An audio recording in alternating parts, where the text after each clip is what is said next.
തൃശ്ശൂരല്ല, അതൊക്കെ കഴിഞ്ഞ് ഇത് ത്രിപുട മസ്കറ്റ് അവതരിപ്പിക്കുന്ന ത്രിപുടോത്സവം 2025. പക്ഷെ ഒരു കാര്യം കേട്ടോ, നമ്മുടെ തൃശ്ശൂർ പൂരത്തിലെ മെയിൻ അട്രാക്ഷൻ ആയിട്ടുള്ള ഇലഞ്ഞിത്തറ മേളം ഒമാനിൽ ആദ്യമായിട്ട് ത്രിപുട മസ്കറ്റ് ആണ് കേട്ടോ അവതരിപ്പിക്കാൻ പോകുന്നത്.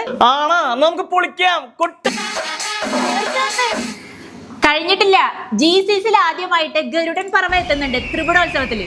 മസ്കറ്റിലെ കലാകാരന്മാരുടെ പഞ്ചാരി മേളം അരങ്ങേറ്റം, റിതം ഡാൻസ് ആൻഡ് മ്യൂസിക്കിന്റെ ക്ലാസിക്കൽ ഡാൻസ്, സോപാന സംഗീതം,